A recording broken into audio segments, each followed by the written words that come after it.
गंगा एक वो है जो नदी के रूप में प्रवाहित हो रही है, उसको कहते हैं भागीरथी गंगा। जो महाराज भगीरथ ने बड़ा कठोर तप किया और अपने पूर्वजों के उद्धार के लिए उस तप के माध्यम से उन्होंने स्वर्ग में विद्यमान मां गंगा को धरती पर अवतरित होने के लिए विशेष प्रार्थना की। अन्य देवी देवताओं ने उनका सहयोग किया और एक गंगा बह चली जो गंगोत्री से निकल करके गंगा महासागर तक जाती है और वहां पहुंच करके उनके पूर्वजों का मां गंगा ने उद्धार किया। गंगोत्री से गंगा निकली हिमालय की गोद से और बहते बहते बहते बहते पूरे भारत देश को अपने आंचल की छत्र छाया में लेते हुए सुख, सौभाग्य, समृद्धि ये तीनों प्रदान करती हुई वो गंगा बहते बहते गंगा सागर में समाहित हो जाती है।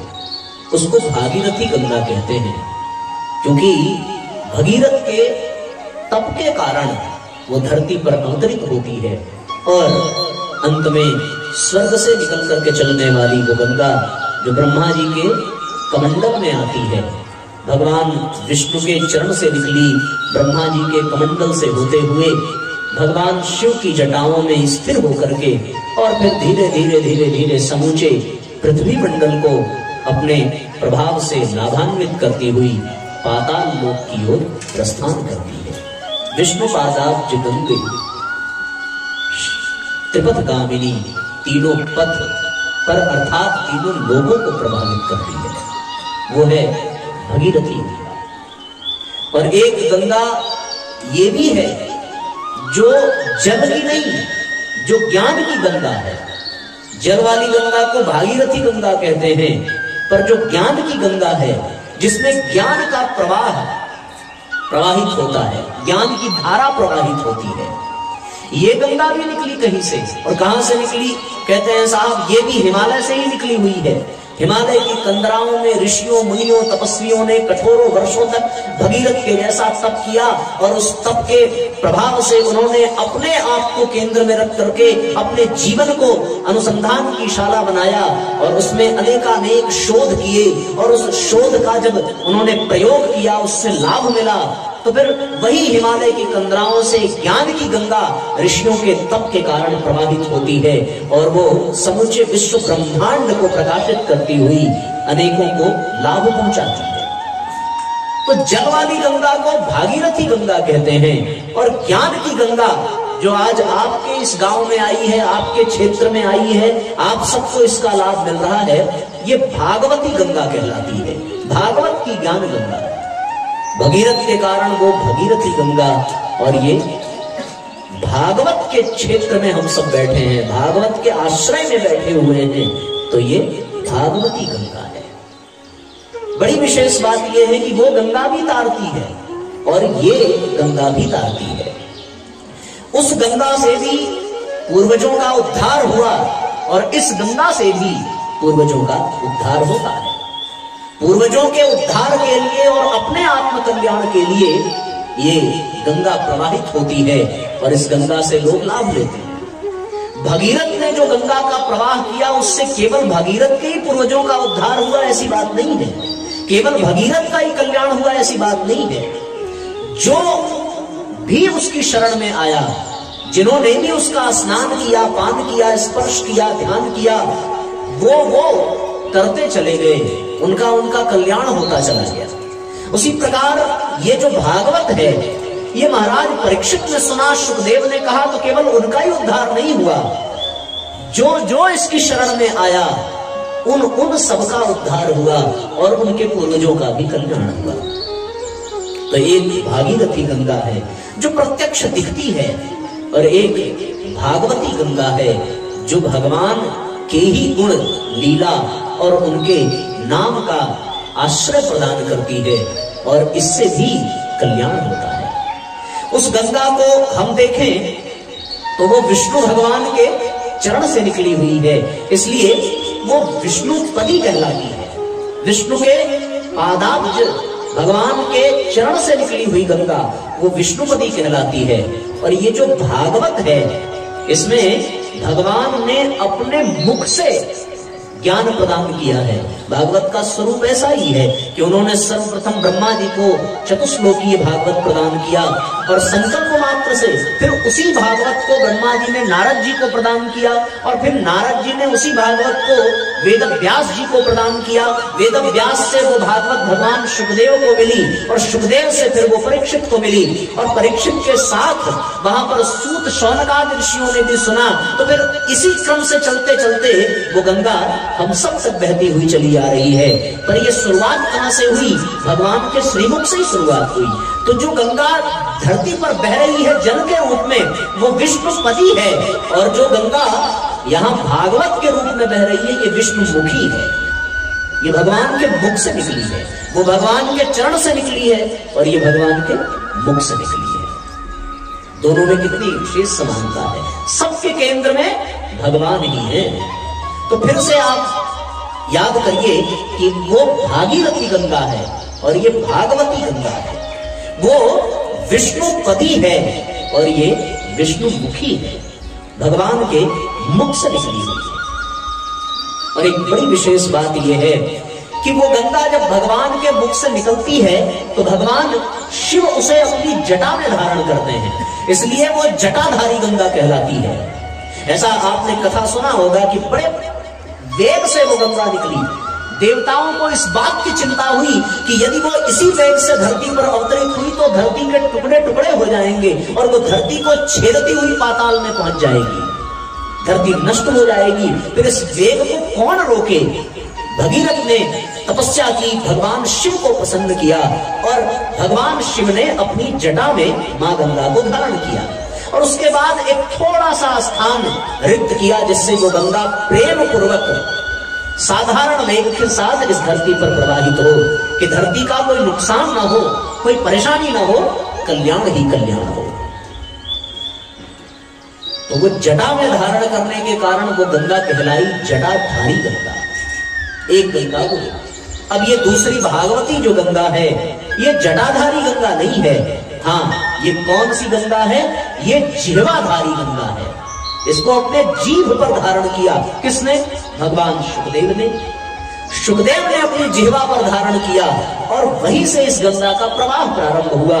तो वो जटाधारी गंगा और ये जिह्वाधारी गंगा। संतों ने बड़ा सुंदर दर्शन कराया कि वो भागीरथी गंगा और ये भागवती गंगा, वो विष्णुपदी गंगा और ये विष्णुमुखी गंगा, और वो जटाधारी गंगा और ये जिह्वाधारी गंगा। इसे जिह्वा पर धारण करके उन्होंने इस सृष्टि में भागवत की, ज्ञान की, गंगा की धारा का प्रवाह किया है। एक और बात यह है साथियों कि वो गंगा चाहे भागीरथी गंगा हो चाहे भागवती गंगा हो, ये सूखने वाली नहीं है, ये सूख नहीं सकती। आज तक आप देखें, हजारों वर्ष पहले से वो गंगा हिमालय की कंदराओं से, पहाड़ों के बीच से निकलती हुई, रास्ता बनाती हुई अपने अनुसार बहती चली जा रही है और दौड़ते दौड़ते वो समुद्र तक पहुंचती है, पर आज तक बीच में कभी वो सूखी नहीं। तो सूखने वाली गंगा नहीं है, ये सुख देने वाली गंगा है। वो भी सुख प्रदान करती है और ये भी सुख प्रदान करती है। आप जब तक गंगा में स्नान न करो तब तक आपको ठंडी लगेगी, आप कांपेंगे, गंगनाएंगे, पर जैसे ही आपने गंगा नदी में प्रवेश किया और स्नान करने के पश्चात जब आप बाहर निकले तो आपका रोम रोम खिला हुआ होता है, आपके रोम रोम में अध्यात्म की लहरें दौड़ पड़ती हैं, आपके रोम रोम में भगवान के चरण कमल से निकले हुए जल में स्नान करने के पश्चात भगवान के प्रति भक्ति का भाव जागृत होता है। फिर वो गंगा भक्ति का दान करती है और भगवान के प्रति आपको समर्पित कर देती है, भगवान से आपका संबंध जोड़ देती है और इसके कारण फिर आपके जीवन में वो शाश्वत सुख प्रदान करती है, जिसे प्राप्त करना प्रत्येक प्राणी का एकमात्र लक्ष्य होता है और वो सहज ही प्राप्त हो जाता है गंगा स्नान से। उसी प्रकार ये भागवती गंगा भी ये सूखने वाली नहीं है, यदि सूखना होता तो सूख चुकी होती, पर आज तक ये प्रवाहित हो रही है और सुख देने वाली है। इसको सुनने वाला जीवन में सुख का अनुभव करता है। वरना तो इस ठंड में कौन अपने घर बार को छोड़ करके जमीन पर बैठ करके बिना किसी के टेक लिए, न गद्दा न रजाई, आराम से सुनते हो। तो इन अभावों में भी जो सुख मिल रहा है वो इस बात को प्रमाणित कर रहा है कि ये भागवती गंगा भी सुख प्रदान करने वाली है, सुख देने वाली है। तो फिर से मैं याद दिलाऊं कि एक भागीरथी गंगा है और एक भागवती गंगा है। भगीरथ के कारण वो भागीरथी कहलाई और भगवान और भगवान के भक्तों के कारण ये भागवती कहलाई। वो गंगा विष्णुपदी है और ये गंगा विष्णु मुखी है, क्योंकि नारायण के ही मुख से निकली हुई ब्रह्मा जी, नारद जी और शुकदेव से होते हुए हम सबके बीच में आज पहुंची है। उसी प्रकार वो जटाधारी है, भगवान शिव ने धारण किया है और इसको भी भगवान शिव धारण करते हैं। भगवान शिव इसको भी अपने जिह्वा पर धारण करते हैं। ये भगवान शिव ही है जो माता पार्वती को कथा सुनाते हैं। इसमें भी भगवान शिव और पार्वती की कथा है।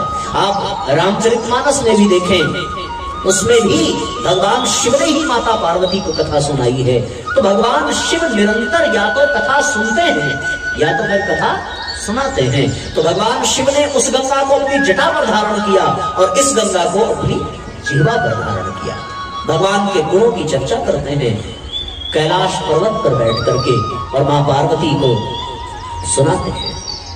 मां पार्वती प्रश्न पूछती जाती हैं, जिज्ञासा प्रकट करते जाते हैं और भगवान शिव उनको कथा सुनाते जाते हैं कि सत हरि भजन जगत सब सब।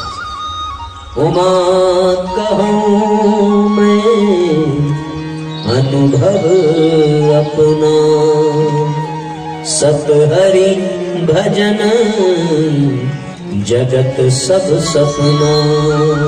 केवल एक ही सत्य है और वो क्या है? वो भगवान का भजन, भगवान की कथा है जो भगवान शिव गुरु बनकर के भी प्रदान करते हैं। तुम त्रिभुवन गुरु वेद बखानो, आन जीव पामर का जाना। तीनों लोगों के गुरु बनकर के भगवान शिव जो है वो कथा सुनाते हैं। और वो भगवान शिव जब हनुमान जी के रूप में अवतरित होते हैं तो भी वो भगवान की कथा सुनाते हैं। मां सीता को उन्होंने कथा सुनाई है अशोक वाटिका में भगवान की। आप लोगों ने रामायण सीरियल में भी देखा होगा कि किस प्रकार से हनुमान जी भगवान का संदेश लेकर के मां सीता को पहली बार कथा सुनाते हैं और सीता से पहले सुग्रीव को कथा सुनाते हैं और उसके बाद विभीषण को कथा सुनाते हैं। जिन जिन को उन्होंने सुनाया उनको भगवान से मिला दिया। सुग्रीव को सुनाया, सुग्रीव को भगवान से मिलाया। मां सीता को सुनाया, उनसे भगवान को मिलाया। विभीषण को सुनाया, उनसे भगवान को मिलाया। तो कथा सुनने का लक्ष्य ही यही है कि भगवान की प्राप्ति हो जाए। उसी प्रकार तो ये निष्कर्ष निकलता है कि ये जटाधारी गंगा है जिसे भगवान शिव ने अपनी जटा में धारण किया और ये जिह्वाधारी गंगा है जिसे भगवान शिव ने अपनी जिह्वा पर धारण किया। वो गंगा सूखने वाली नहीं है, उसी प्रकार ये गंगा भी सूखने वाली नहीं है, सुख देने वाली है। हम सबको, हम सबके अंतःकरण में, हम सबके हृदय में, हम सबके मन को प्रसन्न करने वाली, हम सबके हृदय को गुदगुदाने वाली और भगवान के प्रति प्रेम को, भक्ति को जागृत करने वाली ये कथा है जिसे हम सभी यहाँ पर श्रवण पान कर रहे हैं। इसलिए साथियों, कथा यह मंगलकारी है, ये कल्याणकारी है और ये गंगा जो हम सबके बीच में प्रवाहित हो रही है, ऐसी ज्ञान की गंगा को हम अपने जीवन में धारण करें।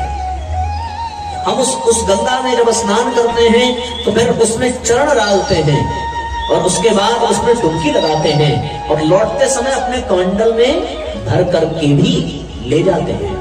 उसी प्रकार ये गंगा भी है। हम इस गंगा में प्रवेश करें, इस गंगा में गोते लगाएं, डुबकी लगाएं और जो श्रेष्ठ हो, श्रेष्ठ तो सब कुछ है पर जो हमारे अनुकूल हो, हम जिसके योग्य अपने आप को अनुभव करें, उसे अपने मस्तक रूपी कमंडल में धारण करके यहां से ले जाए। ऐसा क्रम है। आप गंगा स्नान आप लोगों ने किया है ना? तो जब आप नदी में प्रवेश करते होंगे, जैसे ही आपका चरण प्रवेश करता है उसी क्षण आप भगवान विष्णु के समान हो जाते हैं, क्योंकि विष्णु के चरणों से ही निकली हुई गंगा और आप भी प्रवेश करते हैं तो विष्णु रूप हो गए। आपने उसमें डुबकी लगाई तो आपका मस्तक उसमें डूब जाता है और डूबते ही आप भगवान शिव बन जाते हैं, क्योंकि आपकी तरह ही भगवान शिव, फिर अथवा ये कह लीजिए भगवान शिव की तरह ही हम भी अपने मस्तक पर मां गंगा को धारण करते हैं। और जब चले तो फिर अपने कमंडल में लिया और कमंडल में लेते ही वो भगवान ब्रह्मा की तरह बना देती है हमको। तो गंगा में जाना विष्णु बन जाना, डुबकी लगाना शिव बन जाना और वापस आते समय कमंडल में भर कर लाना ब्रह्मा बन जाना। उसी प्रकार आप यहाँ आए, यहाँ आकर के जैसे ही आपने प्रवेश किया विष्णु रूप हो गए और यहाँ बैठे और अब उसमें गोते लगा रहे हो, आपके मस्तक के ऊपर बारिश हो रही है ज्ञान की गंगा की, तो आप शिव रूप हो गए। और जब आप यहाँ से उठेंगे, आरती और प्रसाद लेकर के यहाँ से प्रस्थान करेंगे तो आपके कमंडल में, अच्छा कमंडल को अगर पलट करके देखो तो वो आपके मस्तक जैसा ही होता है, मस्तिष्क जैसा ही, घड़े जैसा है कि नहीं है, कमंडल जैसा। कमंडल को आपने सीधा कर दिया, उसी कमंडल को पलट करके रखो तो उसका ऊपर वाला हिस्सा आपके मस्तक के जैसा और उसके जो मुंह है और उसकी गर्दन आपके गर्दन जैसी। तो बस एक ही बात यह है कि अगर कमंडल उल्टा रखा होगा तो कुछ भी नहीं भरेगा और अगर वो सीधा रखा होगा तो पूरा भर जाएगा। तो अपने कमंडल को थोड़ा सा खोल लो और यहाँ से जो ज्ञान की गंगा बह रही है उसे अपने कमंडल में धारण कर लो। वहां कमंडल में धारण करने के लिए कमंडल को डुबाना पड़ता है, यहाँ कमंडल में धारण करने के लिए कान के माध्यम से, कर्ण इंद्रिय से वो ज्ञान की गंगा प्रवेश करती है और आपके हृदय तक पहुंचती है। ऐसा स्वरूप है। तो फिर जब आप यहाँ से सुन करके प्रस्थान करेंगे और अपने घर को जाएंगे तो आपके कान से जाने वाली ये ज्ञान की गंगा जब हृदय में भर जाएगी तो आपका कमंडल भी भर जाएगा और आप जो है बिल्कुल ब्रह्मा जी की तरह ब्रह्मत्व को प्राप्त करने लगेंगे। ऐसा स्वरूप है इस कथा का। इसलिए साथियों, हम सभी इस ज्ञान की गंगा में अगले 7 दिनों तक हम गोता लगाएंगे। अगले 7 दिनों तक इस ज्ञान की गंगा में हम चर्चा करेंगे, डुबकी लगाएंगे और भावपूर्वक इस ज्ञान की गंगा का आनंद लेंगे।